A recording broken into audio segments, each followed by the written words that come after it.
Episode 299. Was he recognized? When it came to Jake, Serena had witnessed too many things that could not be explained by common sense. So, in the past few years, was it possible that he had actually turned into Jay and was silently paying attention to her? She knew that this idea was a bit absurd. He was imprisoned for so long. How could he get a computer and contact her? But it was exactly this absurd idea that was more and more dominant in her heart. At the end of the day, it was out of control. Who was Jay? Jake Robinson? Jake? It had to be. A voice continually echoed in her mind. Serena's heart leaped. She decided to message him and resolve her suspicion. Let's meet. I know you're here, Mr. J. Jake looked at the line of words on the computer, and for the second time in his life, he was caught in a great dilemma. The first dilemma happened 3 years ago, when Carlito invited him to help collect information against the drug trafficking gang. He could either leave and go back to his wife and children, bearing the fear that his family would be threatened in the future, or he chose to help Carlito, collect evidence of their drug trafficking, and annihilate them once and for all. At that time, he had struggled for 3 days and 3 nights. At that time, he had not recovered from a serious injury. Had he chosen to go home, then too Carlito would have helped him. However, Jake had finally chosen the second option. Now, he could either tell her, let her rest assured and continue to go undercover. However, if he told another soul, there would be more danger. He had been warned 1,000 times by him not to meet or speak with Serena. His other option was not tell her or speak to her and let the outside world know she was paranoid, making her come across as crazy, making her live and face the world the same way. If he did that, then Lila would stop suspecting Serena and his family and focus her attention on him and him solely. What should he do? Jake was caught in a dilemma and was holding his head in distress and closing his eyes. After sending this message, Serena felt inexplicably nervous and worried. Is it him? It is him. It must be him, right? There cannot be two people who were so much alike in the world. It's impossible for two persons to have the same eyes, right? Therefore, Jay must be Jake. It can't be wrong. Serena stared at the message box. Time passed by, and it took about 10 minutes for the other side to reply. His reply was both expected and unexpected. Surprise was overwhelming. Serena stared at the screen. The screen beeped. Tomorrow, 8 p.m. Barton Springs Bridge. Come alone. Serena saw these words and her heartbeat was faster. Staring at the screen for a long while, she quickly typed, "Be there or be square." But before she could, the screen lit up and the word shocked her. 8 p.m. Be there or be square. Was that him? Did he finally decide to confess to her? Tomorrow, be there or be square?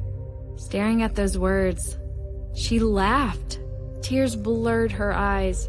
Where have you been, Jake? I've been waiting for you for 4 years, you know. Mr. Robinson, I've been waiting for you for too long now. Serena got out of bed, opened the closet, and started to choose her outfit for once. She wanted to welcome him home at her best. On Sunday, Keith was still working overtime. After Serena arrived at the company and spent some time with him, she told him about Jay and the encounter with Jake at the amusement park. She was overjoyed narrating the incident to him. Keith smiled and asked, "Are you sure it was him?" Feeling it would not be so simple, Keith looked at the documents in his hand, but his thoughts had already flown far away. Serena silently nodded and said, "I am sure."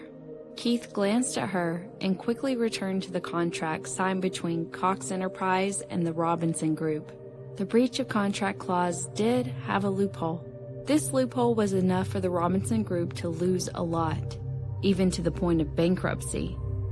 If they had no idea this could happen, the Robinson Group would be run to the ground. He knew this could not be his brother's doing. There had to be a bigger purpose to this. It was time to launch an attack on Cox Enterprises.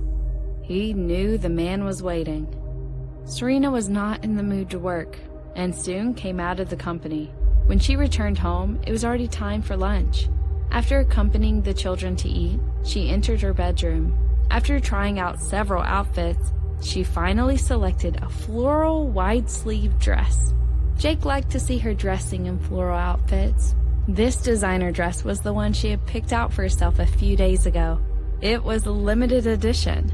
Wearing it, even Serena herself felt that she had become pretty. After taking care of everything, she put makeup on, trying to make herself look perfect. Everything was done, and it was already 7:30. After Serena hurriedly put on her shoes, she got into her husband's Bugatti. The closer she was to the destination, the more nervous she felt. She would see him soon. It must be him. Serena's lips couldn't help but curling as she felt that she was finally getting somewhere after so many years. Barton Springs Bridge was a little far off from the main city, but it was a popular landmark. It was in the middle of a green patch, and when the colorful lights were turned on in the evening, it transformed the bridge into something otherworldly. It was known as the most beautiful landmark in the city. The Bugatti stopped by the bridge. Serena looked up at the bridge, her pair of dark and bright eyes reflecting the beautiful scenery. Gorgeous. Today's bridge was beautiful. The river was beautiful. The wind was beautiful. And even the sky without the stars and the moon exhilarated her.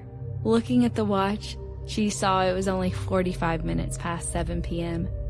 She seemed to have come too early. A man dressed in a dark gray shirt, wearing big sunglasses and a big cap, avoided surveillance cameras everywhere and sneaked out of the Cox Enterprises premises. No one noticed what damage he had caused to the company, and no one noticed this person's entry and exit.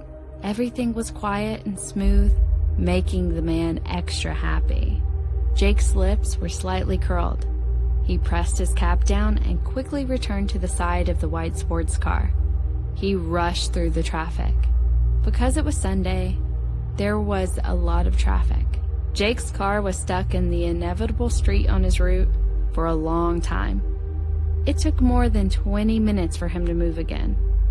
It was already 7:50.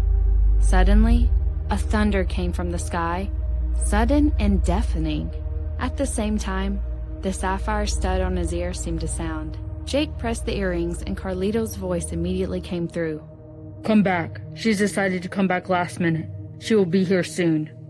He suddenly frowned and asked, Why? It seems like the management recognized you from the photo of the amusement park yesterday.